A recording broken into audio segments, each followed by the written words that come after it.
Olá, sejam todos muito bem-vindos a mais uma aula do curso Direitos da Startup.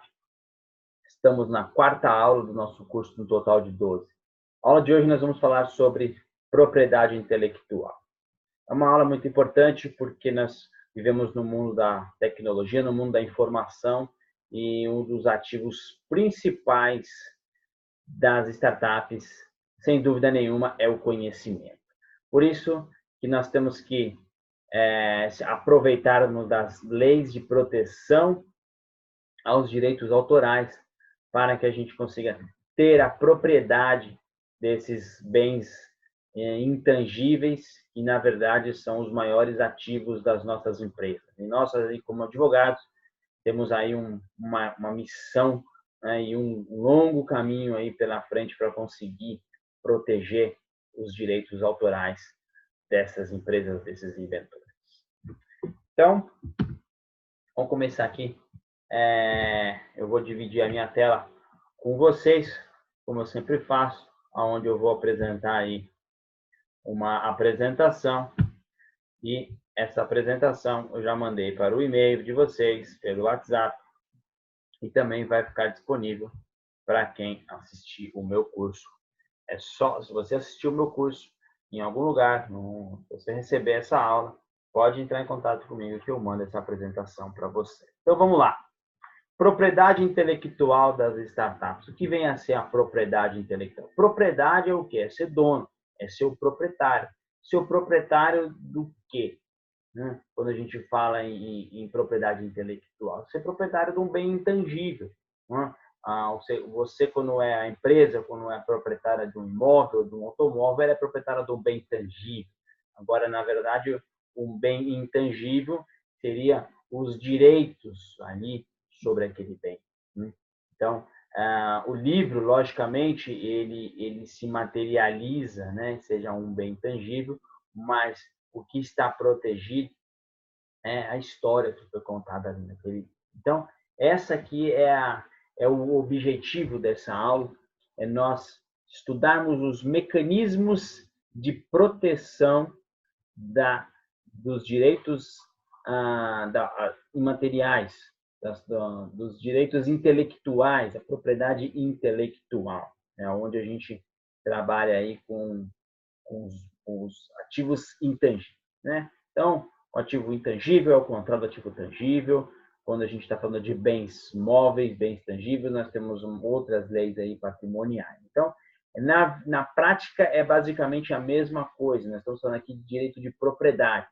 Então, um exemplo de um bem material é um carro. Então, você tem ali o certificado de registro de propriedade do veículo. E um bem imaterial é, por exemplo, uma obra de arte, onde ali, embora esteja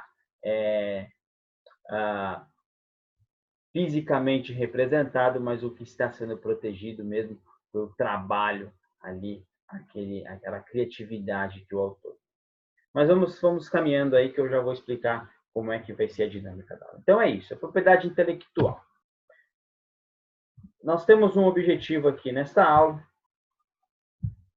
de aprender aí sobre como fazer para proteger esses ativos. Esse aqui é o grande objetivo da aula. Você que é advogado tem que analisar cada caso em concreto para tomar a medida correta, como basicamente todo o serviço do advogado é assim. Então, aqui não difere. Analisando cada caso em concreto, você vai saber qual que é o tipo de proteção que aquela startup precisa. E você, que é empreendedor, é bom saber que determinados atos que você faz ou deixa de fazer pode colocar tudo a perder quando nós tratamos aqui de propriedade intelectual. Então, uma atenção muito especial. Aqui nós não tenho como esgotar toda a matéria, explicar aí o direito de propriedade imaterial, mas eu vou dar para vocês um norte. Essa aula serve como se fosse um guia, e aí, quando você se deparar no caso concreto, aí você vai realmente se aprofundar no assunto. Então, vamos ter como guia. Assim como eu fiz nas outras aulas, expliquei do básico até o mais avançado. Por exemplo, quando a gente fala da formalização da sociedade. Então, a gente explica do primeiro contrato, do acordo de sócios, depois nós vamos falando aí sobre os outros tipos de contrato, até você chegar aí à venda da empresa, vamos dizer assim. Então, nesta aula, nós vamos utilizar a mesma dinâmica, né? Como se nós pegarmos uma empresa no seu estágio bem inicial, o que essa empresa hoje necessita, e conforme ela vai crescendo, aí nós vamos utilizando aí outros mecanismos, vamos dizer assim, de proteção da propriedade. Então, é uma aula, é um guia, é um norte para você poder se situar, e vou dar algumas dicas que você vai prestar atenção aonde que você deve agir. Então, vamos lá. O que a gente vai aprender? Sigilo, vamos falar sobre marca, site, software, patente, termos de uso, política de privacidade. Então, eu vou falar numa sequência do mais simples para o mais complexo. Qualquer dúvida que você tenha, pode mandar um e-mail, pode telefonar, pode mandar um WhatsApp. Os telefones aí e os contatos estão na tela. Como proteger uma ideia? Essa é a grande pergunta, é a pergunta mais recorrente que nós, advogados, escutamos dos empreendedores. Ou então, doutor, quero proteger a minha ideia, me ajuda. É possível proteger uma ideia? Vamos lá. A ideia, enquanto produto do pensamento de uma pessoa, não é protegido pelo direito.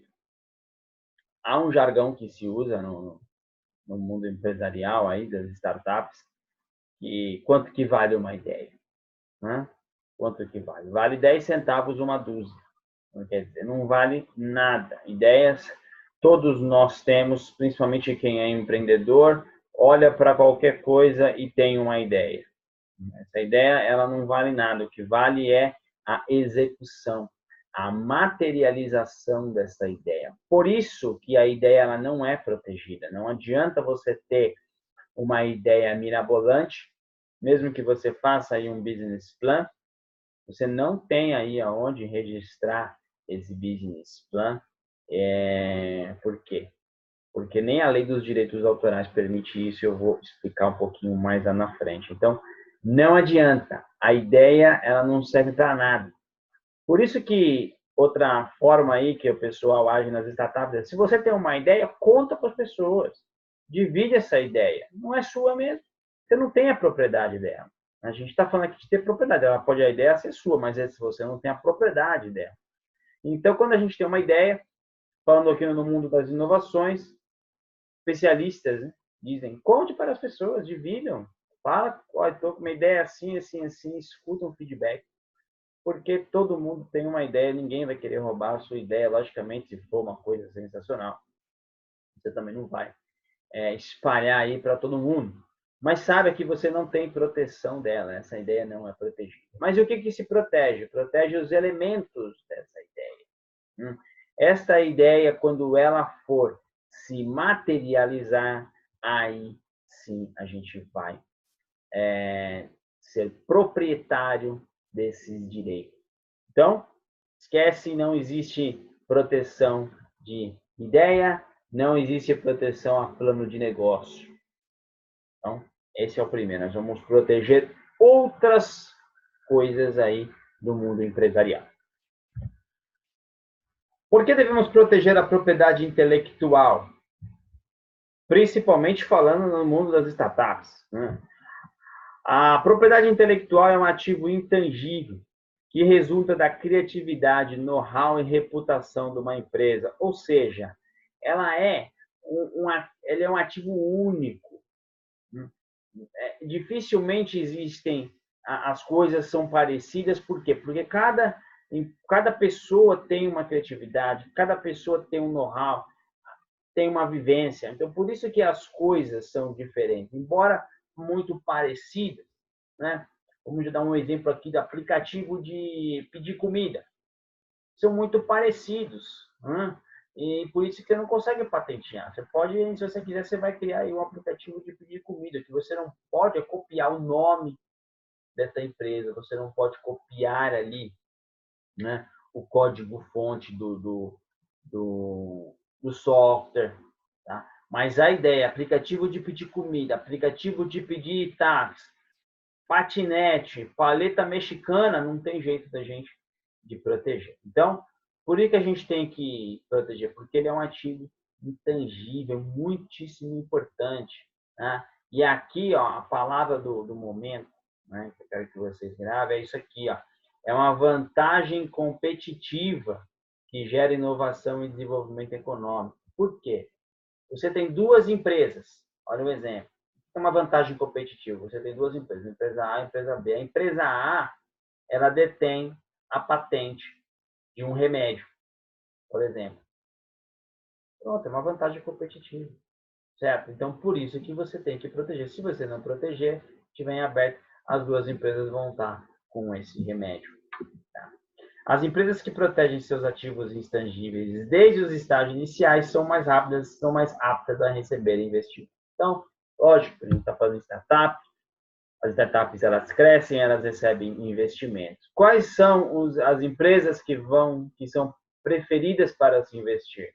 Olha, se eu tenho uma startup, eu tenho uma ideia, eu já estou trabalhando lá na patente, e às vezes a patente demora 10 anos, mas eu já estou no 5º ano da patente. Ó, essa empresa vai chamar a atenção do investidor, né? Eu criei uma marca, a marca sensacional, todo mundo conhece essa marca. Logicamente que você vai ter aí os investidores, tá? Então, é um grande ativo, né? Olha lá, o valor de uma startup pode ser composto até por 80% dos ativos intangíveis. Às vezes a startup não tem nada, ela tem alguns escritórios espalhados aí pelos estados, pelo mundo, mas o que ela tem mesmo são as patentes, é o software, é o sistema. Então, é a inteligência, é a capacidade de execução. Então, isso daí que é o mais importante. A propriedade intelectual, ela ajuda no desenvolvimento de um país. Por isso que os países têm leis de proteção à propriedade. Então, se você tem uma ideia, é interesse do governo brasileiro que você proteja essa ideia, porque você protegendo essa ideia, você não tiver, né, protegendo essa ideia, não, você protegendo aquela marca ou aquela invenção, não vai ter uma concorrência, você vai trabalhar naquele produto, com certeza ele vai evoluir e vai gerar aí um desenvolvimento para o país. Sem contar que a lei, né, a inteligência da lei prevê, por exemplo, um prazo aí para invenções de 20 anos. Você vai trabalhar, vai desenvolver, a hora que depois de 20 anos você vai entregar isso para o mercado. E é isso que o país quer. Então, por isso que existe aí um sistema de proteção da propriedade intelectual e é levado muito a sério, em alguns casos chega a ser até crime, certo? Então, é muito importante. Não há como se falar em incentivo à inovação se o país não dispõe de um sistema de proteção intelectual. O Brasil já tem um sistema já bem consolidado há muito tempo, tem os seus problemas aí burocráticos, como todas as questões governamentais, mas é um país que já tem um sistema de proteção, então essas novas leis que foram criadas de incentivo à startup, com certeza elas vêm aí, elas têm um amparo quanto a isso. Não adianta você incentivar que a pessoa invente algo novo que vai ser bom para o país, mas que ela não está protegida. Então, nosso país aí democraticamente protege as invenções. E como é que é o sistema brasileiro de proteção à propriedade intelectual? Então, é um sistema composto de 3 leis aí, lógico, fora as outras leis aí de proteção, né? Código Civil, Constituição Federal, mas vamos citar as leis específicas. A mais antiga de todas é o direito de propriedade industrial. Aqui nós vamos fazer registro de marca e registro de patentes. Aqui está regulado como é que você faz para regular uma marca e uma patente. Eu vou explicar. Depois de 2 anos depois, foi criado o direito dos programas de computador para proteger também, né, o desenvolvedor, aquela empresa que criou o software, ela tem que estar protegida. E a lei dos direitos autorais, né, proteção de obras de arte científicas e culturais. É meu, é direito autoral meu. Por isso que o plano de negócios não está aqui. E não é nem arte, nem científico, nem cultural. Você pode fazer um plano de negócio, as pessoas vão copiar e você não tem como se defender disso se você não colocou aquele plano em prática. Então é isso. Esse aqui é o nosso sistema. Né? É bom lembrar, para aquele que não é da área jurídica, quando a gente tem um sistema, eles se interligam. Então, por exemplo, a lei do direito autoral pode utilizar aí artigos da lei de proteção à propriedade industrial e vice-versa. Então, uma lei aí acaba complementando a outra, caso seja necessário. Então, nós temos essas 3 leis aqui, e nós temos um caminho a percorrer. E é esse caminho que eu vou convidar você agora nessa jornada aí sobre os direitos autorais nas startups. Então, primeiro que eu vou falar, né, antes de entrar nesse roteiro que eu preparei, vou falar aqui do direito autoral. Tá? O direito autoral é uma lei que protege, né, os direitos autorais do autor. Eles são independentes de registro da obra. Ou seja, não é necessário que o autor do livro, da música, do filme, da novela, registre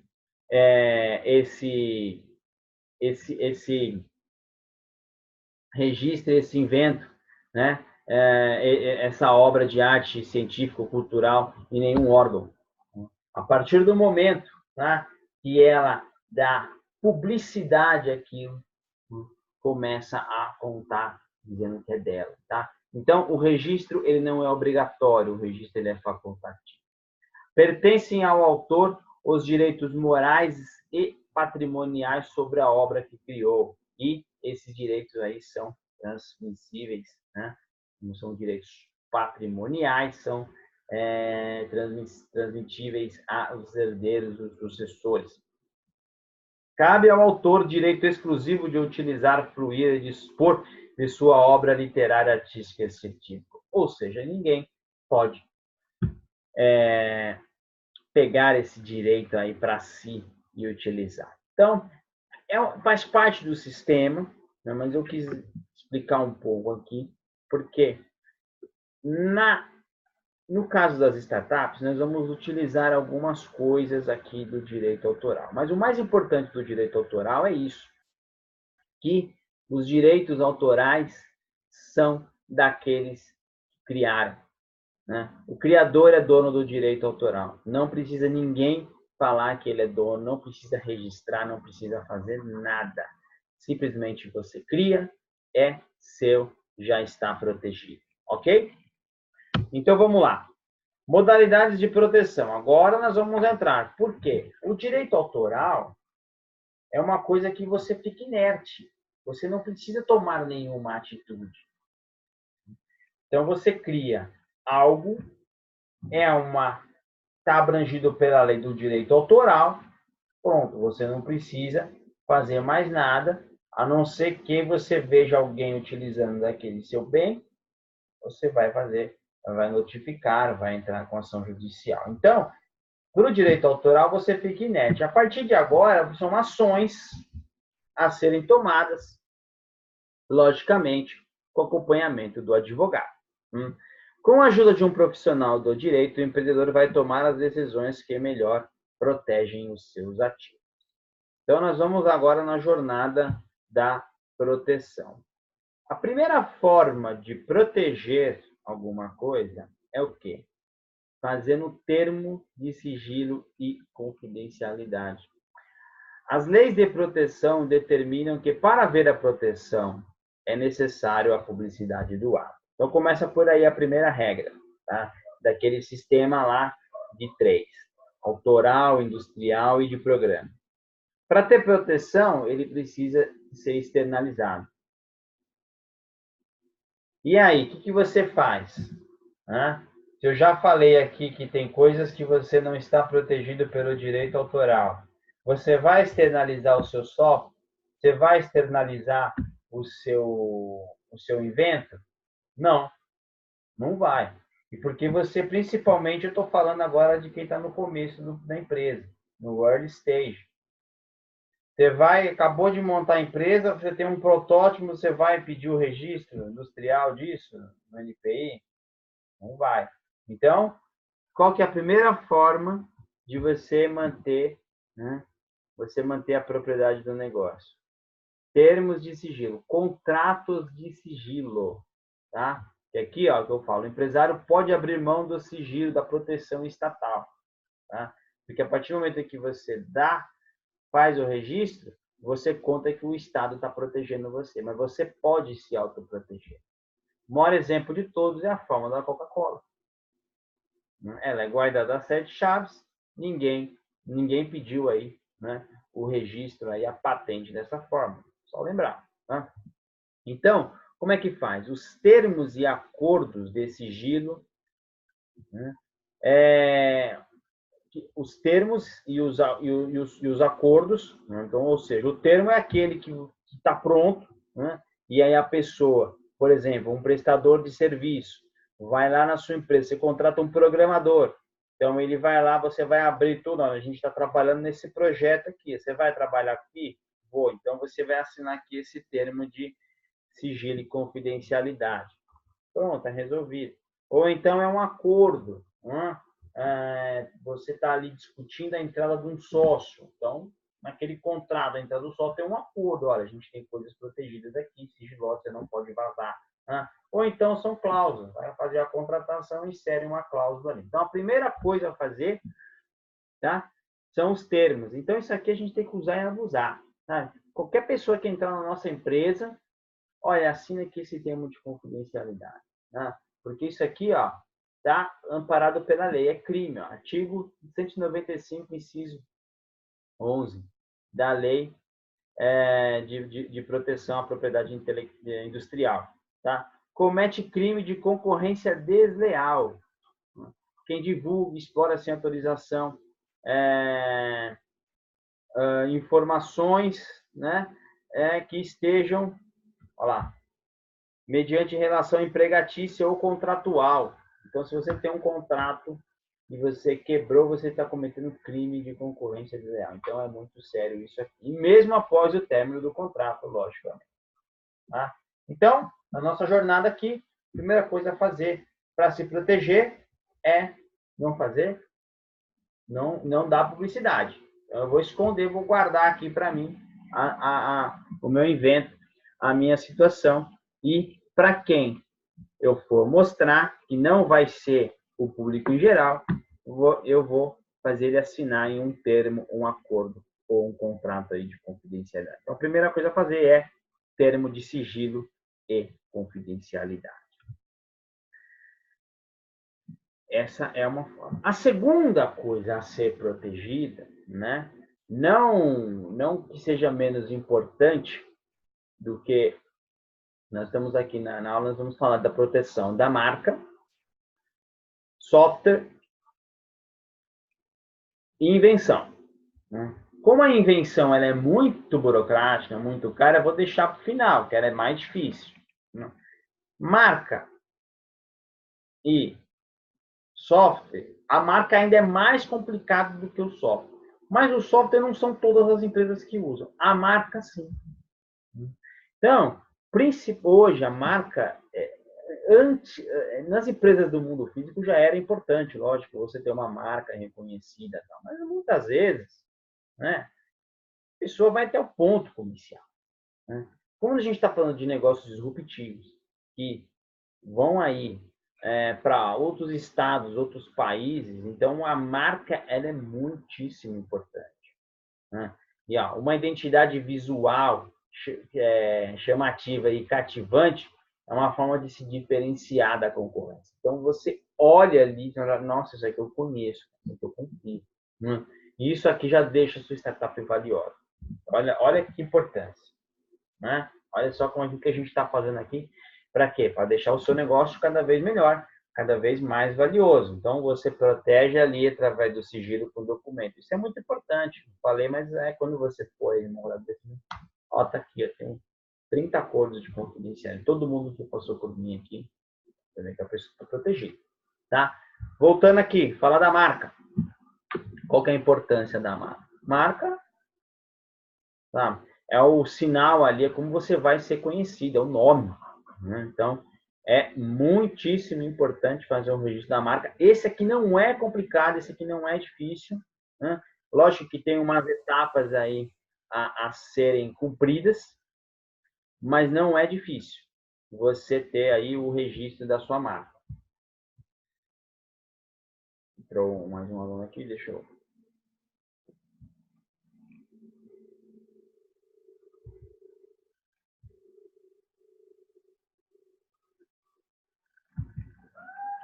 Não é difícil você fazer o registro da sua marca, tá? Então, a identificação dos consumidores com uma marca é um ativo muito valioso para a empresa. Então, uma marca é sempre um ativo de valor, por isso que ela tem que ser protegida. Né? E o mercado que se procura o crescimento em escala é necessário uma marca forte que identifique a empresa. Então, qualquer lugar que a pessoa vê, ela já vai ver que tem aquela marca. A marca só é considerada uma propriedade após o registro no INPI, aí que vem. Então, ele tem um caminho burocrático a ser seguido.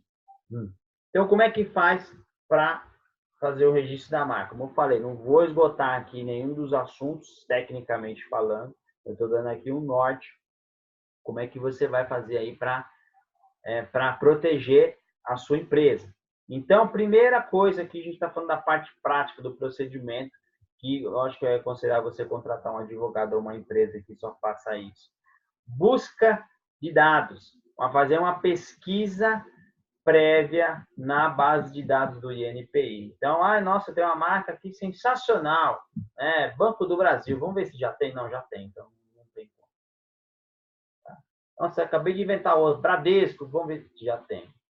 Então, para não perder tempo, tem que ser feita aí essa pesquisa prévia. Aí, se você realmente fizer a pesquisa prévia e tiver certeza que não tem, você vai seguir aí com o procedimento que é o depósito. O depósito ele é bem detalhista, fala aí do tamanho da letra, como é que era o tipo de letra, a cor, o código-fonte, ele é bem específico mesmo, tá? Então, tem que ser um profissional. Chega a demorar aí 1 ano e meio para conseguir isso. Cabe recurso se for negado. Por que demora 1 ano e meio? Porque o INPI ele analisa aí cada caso a caso as pessoas que analisam. Então, acaba realmente demorando muito. Daí o processo ainda não é tão informatizado. Algumas coisas já são. Tá? Então, como a gente falou aí, a marca serve para distinguir um produto ou serviço de outro idêntico. Né? O registro da marca obedece ao princípio da anterioridade. Aí. Então, quem registrou primeiro é dele. Né? A não ser aqui numa exceção que você provar que nos últimos 6 meses antes do registro você estava usando. Então, funciona assim. Eu tenho uma marca. Eu estou usando a marca hoje. Eu parei de usar. Depois de 5 anos, alguém registra. Perdeu. Eu tenho que provar que nos últimos 6 meses eu estava usando essa marca. Mas aqui a regra é essa. O primeiro que registrou vai ser o dono da marca. Né? E aqui que é muito importante, principalmente para startups. O registro deve ser feito na atividade ou nas atividades que a marca atua. Então, vamos dar um exemplo aqui do Uber. O Uber ele atua hoje, vamos lá. Carro elétrico, transporte de passageiro, comida, é uma empresa que tem hardware, é uma empresa que tem software, vamos dar um exemplo. Então, ela vai lá no MPI e ele vai fazer um procedimento para cada uma das atividades. Então, vamos pegar uma empresa que tem aí um aplicativo na área médica. Então, ela vai tanto registrar na área médica, quanto na área de TI. Então, você tem que registrar na área que você atua. Não adianta também já vou registrar em todas para garantir. Não. Por isso que o processo ele é burocrático e ele é analisado. Então, você tem que provar que você atua nessa área. Então, aquele nome, né, que você conseguiu ali registrar, vamos dar um nome aqui, XPTO Computadores. Só vai. Se quiser abrir uma loja de carro chamada XPTO, não tem problema, porque está vinculando. A não ser, né, aí seria uma outra exceção, marcas de alto renome. Aí fica mais, aí ela já é protegida para todos os campos. Então, é isso. Tem que fazer aí, o registro é feito no INPI, tá? A marca, ela dura por 10 anos e ela é sempre prorrogável. Então, a cada 10 anos você vai lá e fala, eu quero prorrogar, paga uma taxa. Né? Olha lá, um ano para decidir, para emitir a decisão final. Tá? Então, o registro da marca, ele é importante para quê? Para você, né, não, para evitar a concorrência desleal. Porque você cria uma marca, é bem aceita, mas não registra, alguém vai usurpar daquela marca. E mesmo marcas registradas, há empresas que usurpam aí da sua marca. E isso acaba, começa com uma notificação, mas geralmente se resolve na justiça. Então, vou dar 2 exemplos aqui. Concorrência parasitária. Tira proveito de realizações ou marca do concorrente. Eu já vou mostrar o exemplo aqui que a gente já vai entender, tá? Olha aqui, ó. A pomada, Bepantol e Neopantol. O nome combina, as cores verde com rosa, isso aqui confunde o consumidor. Então, quer dizer, provavelmente essa Nepantol aí se apropriou aí da Bepantol. A Itaipava fez uma latinha igual a da Brahma, com praticamente as mesmas cores. Né? Eu sei que essa da Itaipava ela ganhou o processo. Né? A outra, o Replay e o Red Bull. O nome é diferente, mas as cores também lembram muito. Agora, essa eu acho mais incrível, essa imagem aí do alvejante. Né? Dá a impressão que todos copiaram o Veja. Né? Quer dizer, todo alvejante é azul com a tampa vermelha. Por que isso? Porque alvejante é azul com a tampa vermelha? Não. Porque todo mundo copiou da Veja, isso aí tá... Eu nem sei como é que está resolvendo essa questão aí, porque tem tantas marcas, né? E até você vê aí marcas grandes, Bombril copiando o Veja, sabe? Empresas grandes aí que não...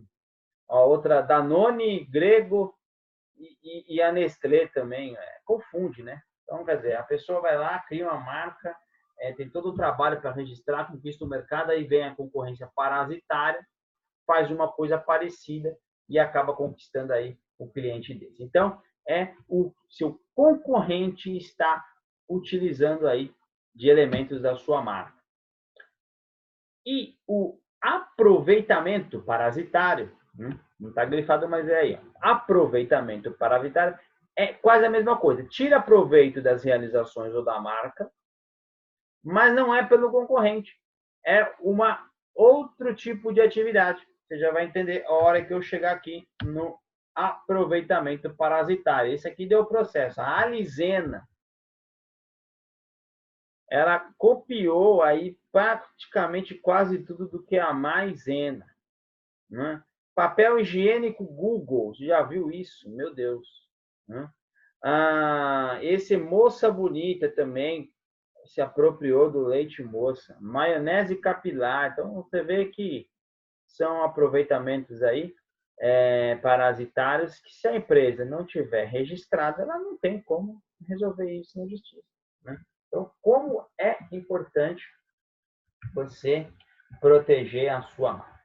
Então, estamos construindo aqui um sistema de proteção para a nossa startup. Startup do nosso cliente. Primeira coisa, eu falei, os termos e acordos de sigilo e confidencialidade com os colaboradores, vamos dizer assim, os sócios entre investidores. Passando nisso, que a gente vai ter a empresa, vamos criar uma marca que vai precisar ser reconhecida. Vamos registrar essa marca para evitar esses problemas.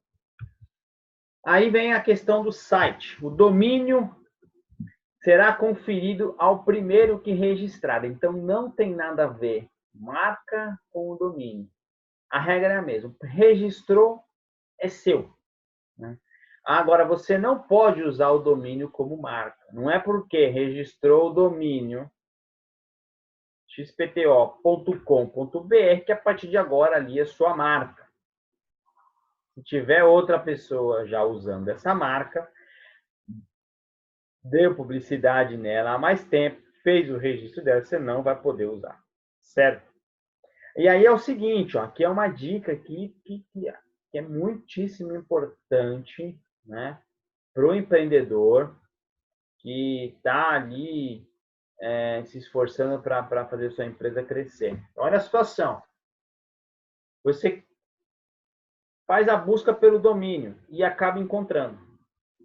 Encontra o domínio. Só que você vai registrar aquela marca, não consegue registrar. Então, qual que é a dica? É ter que trabalhar junto, né? Juntamente o domínio junto com a pesquisa. Porque um domínio, né, limpo, vamos dizer assim, a marca.com, a marca.com.br é muito melhor do que a marca.online, né? Então acaba sendo uma coisa assim que, embora tenhamos vários tipos de domínio, mas isso é uma coisa muito importante. Tá? Se você vai conseguir utilizar aquela marca no seu domínio. Já teve casos aí que o STJ decidiu, né, em disputa por marca, quem que era o dono da marca, aquele que ganhou acabou levando também de presente o domínio do outro, que o outro estava usando. Registrou uma marca, registrou uma marca de alguém, o domínio, e aí, quando a justiça impediu ele de usar aquela marca, também impediu ele de usar o domínio. Olha que interessante. Mas isso aqui não é a regra. Né? A regra é, uma coisa não tem nada a ver com a outra. Então, se você registrar um domínio, a pessoa pode até ter aquela marca. Você está protegido. Porque você está usando aquilo só no ambiente virtual. Lógico, se você começar a utilizar aquilo no ambiente empresarial, ali, mundo físico, aí você vai ter problema. Aí, da mesma forma que a marca lá de alto renome, também, se for uma marca de alto renome, você não está tão protegido por essa regra aí de primeiro que registra vai ficar. Então, é isso. Registrar o seu site, né? Então, você tem aí uma ideia, registre o site, custa barato, é um sistema super tranquilo. E agora nós entramos, né? Tudo que eu estou falando aqui são ações, tá? Então, você faz os contratos, você faz o registro da marca, você faz o domínio. Toda essa segunda etapa da aula aqui, a gente está falando de coisas que a gente tem que agir. Então, vamos lá. Programa de computador, né? Faz parte aqui daquela trilogia que eu tinha comentado aí no começo. Então, nós temos as leis de proteção industrial, programa de computador e direito autoral. Então, a lei do programa de computador é uma lei própria só para programa de computador, porque na própria lei de propriedade industrial ela fala que esta lei não protege os programas de computador. Então, essa lei que não protege os programas de computador abriu aí um espaço para ser criado uma lei que proteja os programas de computador, e já vou explicar como é que funciona isso. E a outra aqui são os direitos autorais, onde a inércia já basta, só precisa dar publicidade no negócio. Como é que funciona para você proteger o seu programa de computador? Bom, já falei que a proteção dos softwares tem uma lei própria. Essa lei ela é um pouco problemática, né? Dizem aí no linguajar, coloca o programa de computador no limbo jurídico. O que é um limbo jurídico? Não é uma coisa nem outra. Ou seja, ela adota elementos de propriedade industrial e elementos da lei de direitos autorais. Como é que vai funcionar isso na prática? Ou seja, a lei compara o programa de computador a um livro. Então, não é necessário o registro para se proteger. Isso é o que a lei fala. Né? Então, a partir do momento que você dá publicidade aquele livro, aquele programa de computador. Ninguém vai poder te copiar, certo? E aí, como é que faz aí para você, né, saber que você deu publicidade? Aí tem um jeito, ó. O NPI aceita o depósito do código-fonte. Então, não é que a marca você fala para o NPI, você registra lá. A marca você registra, a invenção você registra, o NPI faz toda uma análise criteriosa e te dá aí um resultado. Aqui não tem análise nenhuma, simplesmente você faz o depósito no NPI do seu código-fonte do primeiro. Ó, NPI está aqui, esse aqui é o meu programa de computador, bota no CD, está aqui, e aí você está protegido. Por quê? Porque ali você tem uma data. Então, você tem uma data do dia que você depositou. Dali para frente, se você ver alguém que está usando ali o mesmo código, você vai poder questionar ele e falar, não, isso aqui eu criei bem antes. Por isso que ele faz uma mistura, né? Ele, ao mesmo tempo, ele deixa ele não precisa tomar nenhuma atitude porque já está automaticamente protegido, mas, por um outro lado, tem-se a opção de você fazer esse depósito justamente mais para quê? Para contar do dia que você depositou. Então, é um programa de computador, né? A gente está falando aqui de mecanismos de proteção. Então, como é que... Então, uma aula de proteção. Proteção, como é que você vai fazer? O cliente, daqui seu programa, vamos depositar ali no INPI para proteger. E outra forma de proteger é isso aqui, ó. As empresas que desenvolvem programas e aplicativos devem utilizar contratos e cláusulas com cessão de direito. Por quê? Porque como ele considera o programa como se fosse um livro, e o livro é protegido pelo direito autoral, e direito autoral quem faz é o autor, é o dono. Então, se você é um programador que desenvolveu um software, você é o dono, não importa que você está recebendo o salário. Tá? Então, vamos lá, o raciocínio é esse. Primeiro, o software é considerado como se fosse o livro. Então, ele é considerado ele é protegido por os direitos do autor. Então, o que se protege no software é o quê? É os direitos do autor. Se você é um empresário e contratou um programador para fazer isso, você quer ter esse direito. Então, o que você faz? Um contrato com uma cláusula de cessão de direitos. É isso. Principalmente para programadores. Tá? Isso aqui tem que ser feito para empregado e para terceirizado. Muito importante, muitíssimo importante. Qualquer programador, qualquer desenvolvedor que entrar na sua empresa, faz ele assinar um termo de cessão de direitos. Não tem outro jeito. Certo? Porque você vai ver que na hora da patente, isso aqui vai mudar um pouco. Então, essa aqui é a regra de proteção de programa de computador. Tá bom? Faz o depósito e pega sempre ali um termo de proteção. Outra forma de proteção dos seus direitos ali, do seu ativo. Termos de uso. Então, você vai criar ali no seu site os termos de uso que geralmente, né, quando for muito importante, o site coloca, você aceita os termos de uso? Aí ninguém lê, pum, e clica e aceita. Mas aquele termo de uso, ele é muito importante. Então, tem que ter o quê? Os serviços, como é que é o usuário, tipo de uso, a licença nos usos do computador, a sessão, o fórum, mudanças no contrato. Quer dizer, é um contrato. Né? O termo de uso é um contrato. Né? Só quando a gente fala termo é porque a pessoa vai ter que concordar, senão não passa para frente. O contrato, as partes discutem ali as cláusulas, mas o termo não. Ou ele aceita ou ele não vai utilizar o seu programa.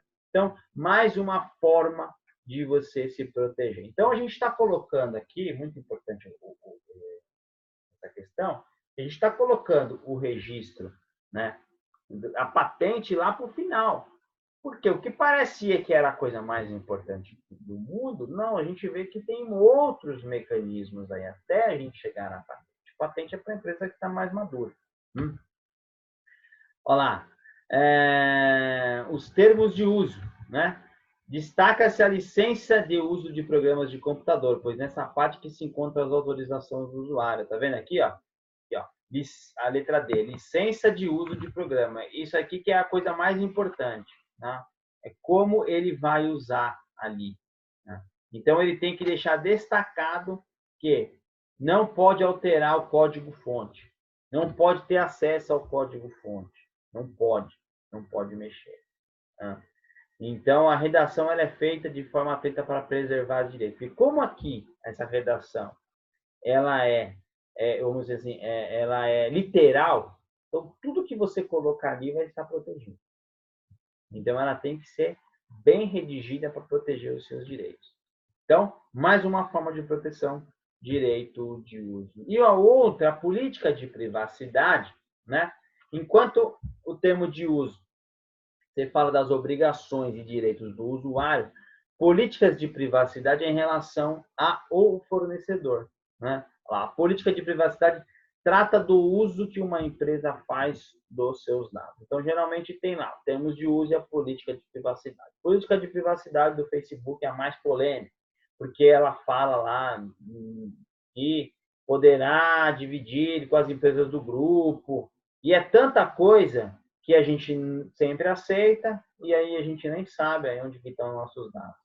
Mas é importante para aqueles programas que coletam dados. E todos os programas hoje praticamente coletam dados. Se a gente for pegar as grandes empresas aí, o Google, ele tem todos os nossos dados, ele sabe todas as pesquisas que a gente fez desde o primeiro dia que a gente entrou.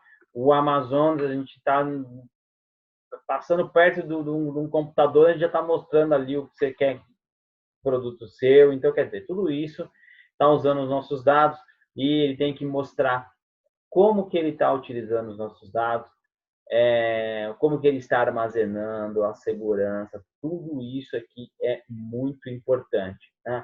Eu resolvi colocar aqui nesta área de proteção para não se confundir com os termos de uso. O termo de uso, sim, protege a empresa. Aqui, protege a pessoa. Olha lá, o Marco Civil da Internet, que acabou trazendo aí a regulação do que fazer com esses dados. Né?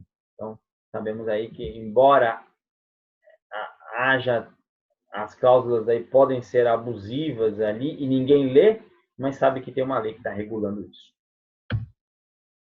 E, por último, a patente. Tá? Então, vamos lá. Então, a gente fez aqui um caminho, né? Consideramos uma empresa num estágio bem inicial e fomos trabalhando, né? Então, aqui, mais uma vez, aí um curso que a gente está desenvolvendo para advogado trabalhar nessa área de inovação, realmente tem muita coisa a ser feita. Então, lá no começo, os acordos de confidencialidade, registro da marca, depósito do software, elaboração de contratos de sigilo e confidencialidade, elaboração de termos de uso, elaboração de políticas de privacidade. Então, tem muito trabalho aí para o advogado, é um mercado muito grande e, logicamente, por a gente tratar do ativo mais valioso da empresa, não é fazendo embora que as startups tenham que economizar, mas deve ser feita aí com bastante cautela a contratação desse tipo de profissional. E aí nós chegamos na patente, né? A patente que é a coisa mais rígida, mais difícil de ser obtida, né? A patente é um título que confere ao portador a propriedade de uma invenção ou modelo de utilidade. Vamos fazer aquela analogia. Então, você tem um carro, né, que é um bem tangível. O que te dá a propriedade? Certificado de registro de propriedade do veículo. Agora você tem uma invenção. O que te dá a propriedade daquela invenção? porque eu não estou falando depois que ela se exteriorizou em um produto ali. Você tem a propriedade do físico, mas quem que te dá isso é a patente. Então, é a patente que vai... a patente é o que te confere ali esse título. Né? E ela tem especificidades assim, muito importantes. Essa lei aí, ela realmente ela foi feita não só para proteger o inventor, mas para gerar desenvolvimento econômico para o país. Vamos ver isso. Né? Então, o que ela protege? Né? Ela protege uma invenção, que é uma novidade, uma coisa que não existia. Né? Ela tem que ter aí uma atividade inventiva, ou seja, não pode ser nada óbvio, e tem que ter aplicação industrial, ou seja, replicável em escala. Então, não adianta a gente inventar aí, não sei, vamos dar um exemplo aqui, não sei se caberia, né? Vamos inventar a nova torre, uma torre Eiffel. E você vai fazer uma vez só, ninguém vai querer copiar aquele negócio. Então, não dá para a gente, né, falar que aquilo ali tem uma aplicação industrial que vai ser replicável em escala. Justamente a lei está para proteger a empresa, mas porque o Estado tem interesse nisso. Vou falar já por que o Estado tem interesse. Tá? Então, a patente ela protege tanto a invenção quanto o modelo de utilidade. O modelo de utilidade ele aperfeiçoa uma tecnologia já existente. Então, vamos lá. É um privilégio temporário de exploração exclusiva. Então, ele é temporário. Então, como é que por que o Estado protege? Tá? O Estado protege a invenção, né? Porque ele protegendo a empresa, deixando ela como única e exclusiva detentora daquele direito, aquela empresa ela vai se esforçar e ela vai desenvolver cada vez mais aquela tecnologia, e aquela tecnologia vai ajudar milhares e milhares de pessoas, vai gerar emprego, vai gerar impostos, vai gerar inovação, vai gerar renda. Então, o Estado ele tem todo o interesse, né, em proteger você, empresário, você, inventor, de que o seu negócio está protegido. Então, é uma obrigação do Estado, é um interesse econômico do Estado em proteger as invenções. O Estado que não protege os seus inventores é um Estado que não incentiva a inovação. Então, faz parte aí, não tem como eu falei no começo, não tem como um Estado pedir aí para incentivar a inovação se não tiver essa proteção.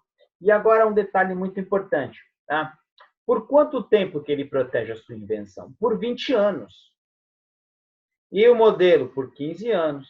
O desenho industrial, 10 anos, e pode ser prorrogado por mais 3 vezes de 5 anos, dá 25 anos. Agora é interessante, né? Porque o Estado está te protegendo, mas depois ele não protege mais. Por que isso? Porque ele quer que outras pessoas agora peguem aquela sua tecnologia, que já era boa 20 anos atrás, hoje ela está sensacional, e, vamos dizer assim, repliquem. Né? Ou então, o que fatalmente acontece, aquela tecnologia que ela outras empresas vão poder usar, eles vão melhorar cada vez mais aquele negócio. Então, um país, né? É lógico que acredito, né, que o Brasil acordou para a inovação, nós somos atrasados, a gente sabe disso, tudo que a gente usa aqui é importado, não criamos nada aqui, desculpa quem cria aí, mas se for comparar com outros países, não criamos nada, né? Então, a gente agora parece que a gente tem que acordar para isso, né? E existem esses mecanismos, né? Apoiar a invenção é muito bom. Então, por 20 anos a empresa explora, gera emprego, gera renda, gera impostos, e ainda depois de 20 anos, que o negócio está maduro, entrega aí para quem quiser poder utilizar e melhorar cada vez mais. Então, essa aqui que é o motivo, né? Para que você precisa patentear? Para você ter exclusividade, né? E você, quando faz a patente, você tem, que a gente chama de a vantagem, né? Então, você tem uma vantagem. Uma empresa que detém as patentes é uma empresa que vai atrair investidor. O Facebook tem cerca de 5.000 patentes, tudo eles patenteiam. Então, é uma empresa que tem um valor aí intangível muito grande, um ativo enorme. Então, dependendo aí do que você faz na sua empresa, saiba que você tem que considerar, logicamente, no momento certo, realizar a patente, porque só essa patente pode te render muitos e muitos e muitos frutos, né? Então, é uma coisa muitíssimo importante. Deixei para o final, que realmente não é, né, salvo exceções, não é no começo aí de uma startup que se faz o registro aí de uma patente. Até porque o tempo que demora são 10 anos, né? Hoje a gente fala em MVP, você vai esperar 10 anos para começar o seu MVP? Então, você vê que é uma coisa que está lá, existe, e a gente tem que saber usar. Por isso, a importância dessa aula, a gente pegar ela do começo. Tá? Eu falei de vários mecanismos, principalmente contratuais, para nos proteger. Então, a gente tem os contratos para se proteger. Se você achar que a única forma de proteção era o registro da marca e da patente, esquece. Patente vai demorar 10 anos para sair. Tá? Daqui 10 anos você vai ter. Mas, por enquanto, vamos no contrato. Esse que é o mais importante. Tá? Olha lá. Aqui que é interessante que eu falei lá no software, presta muita atenção. Quando eu falei que você tem que chegar, né, o software, ele é protegido, né, basicamente pela lei do direito autoral. Então, aquele que desenvolveu o software, aquele que o programador, né, o programador ou o desenvolvedor que fez o software é dele, pela lei. Agora, se ele trabalha para você, você vai fazer um contrato de cessão de direitos, está resolvido esse problema, protegeu ali a sua propriedade. Estamos falando aqui em proteção da propriedade. Agora, na patente, a lei ela fala que o seu empregado, agora empregado, pelo nosso sistema de lei, é quem é da CLT, certo? Então, quando ele fala empregado, a gente tem que usar todo o nosso sistema jurídico. Empregado é aquele que é registrado. Então, se o seu empregado trabalha lá no seu invento, pertence à empresa, está na lei, ninguém muda. Agora, se for um colaborador terceirizado, deve ser firmado um contrato de cessão de direito do que foi produzido. E hoje está muitíssimo na moda, tá? A terceirização. Então, até mesmo aquele contrato de vesting que eu falei, né, você pode colocar. Eu falei que a gente vai trazer cada vez mais cláusulas aí, né? Quando eu for entrar na aula dos investimentos, nós vamos colocar mais cláusulas. Ao final do curso, a gente está aí com todas as cláusulas possíveis e imaginárias para a gente fazer os nossos acordos societários. Mas é uma cláusula que você pode colocar no contrato de vesting. Ora, enquanto você estiver no período de vesting, você não tem direito ao que você inventar. Tá? Então, se for empregado, não precisa se preocupar. Se for terceirizado, tem que assinar aí a cessão de direitos, senão você vai pagar para ele, vai trabalhar na sua empresa, quando você receber a patente, ele vai reivindicar e vai ganhar. Certo? O sistema é custoso e burocrático, por isso que acaba um pouco que afastando as startups, que nós trabalhamos um sistema mais livre e menos custoso, né? Então, não é uma coisa que a gente consegue aí achar que combina, não combina, mas é o que a gente tem. Então, o que precisa? A gente, né, como cidadão, temos que pressionar aí os legisladores, né? Há necessidade de se criar um sistema menos burocrático e mais barato que atenda as startups. Então, tem que fazer alguma coisa que você chegue lá que seja o próprio NPI, né? E você chega lá com o seu evento, em algumas semanas ou alguns meses você está registrado e aí você vai ali fazer o seu MVP com aquilo já patenteado. Olha que sensacional, né? Da mesma forma que eu falei na aula passada que mudou o sistema, né, o Via Rápida Empresa. Hoje você abre uma empresa pela internet, o Junta Comercial está interligada com a Receita. Estou usando esse sistema, é muito bom, né? Então, assim, só tenho tem que elogiar quando as coisas são boas. Então, eu tenho que copiar esse sistema. Foi previsto na lei também, que eu comentei semana passada, que eles iam criar um sistema de abrir startups, de criação de CNPJ de startups de uma maneira bem rápida. Ainda não vi esse sistema funcionando, talvez não tenha ainda, mas é coisas aí que a gente tem que se unir, né, como empreendedores e colaboradores dessas empresas, que tem que mudar esse sistema, né? Então, a gente cria um negócio, a gente quer fazer o MVP daquilo, por que não conseguir a patente daquele negócio? Que seja temporário, né? Que você pode pivotar ali e fazer as coisas que você precisa fazer. Bom, então, basicamente, foi isso aí que eu me propus, né? Quem não acompanhou o começo da aula, né?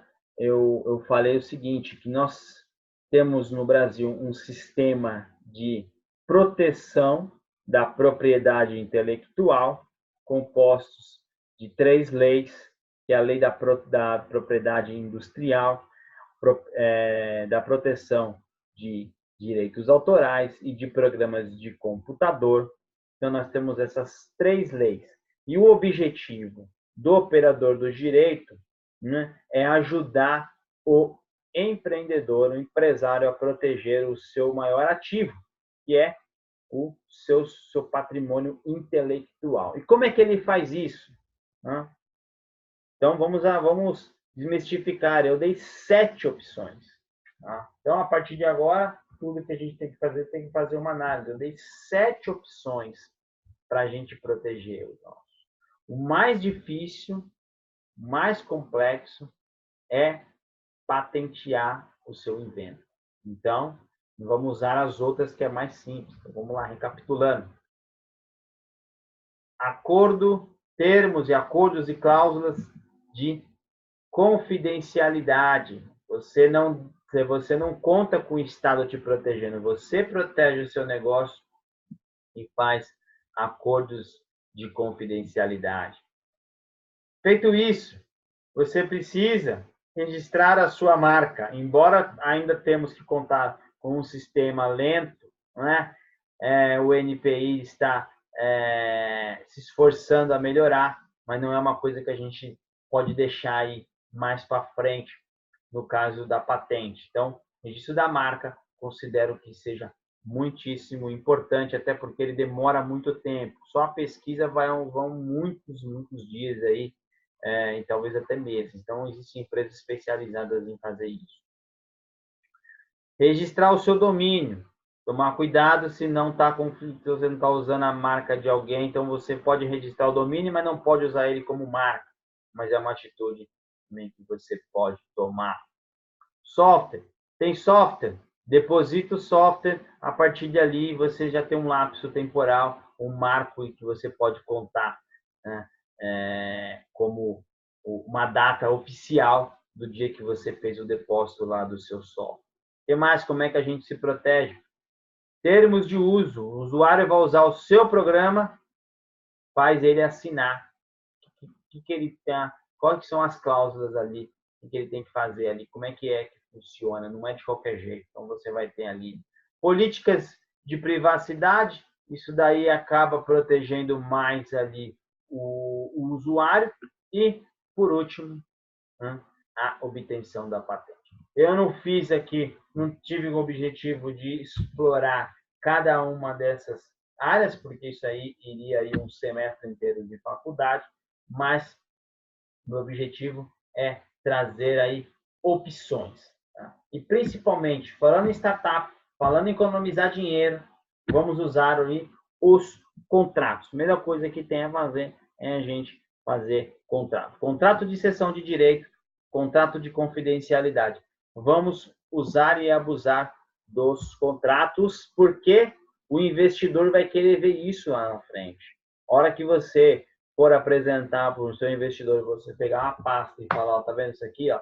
Todo mundo que passou pela minha empresa, eu sei o dia, a hora, o que fez, quanto eu paguei, em termos de isso aqui tem valor, porque ele vai investir numa empresa que não sabe se lá na frente alguém vai querer reivindicar essa empresa, né? Então, se o seu ativo mais importante é o ativo imaterial, intelectual, por favor, vamos proteger este ativo.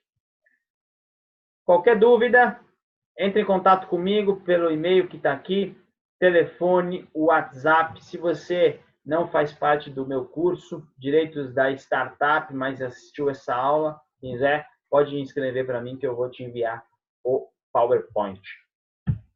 Ok? Muitíssimo obrigado e até a próxima.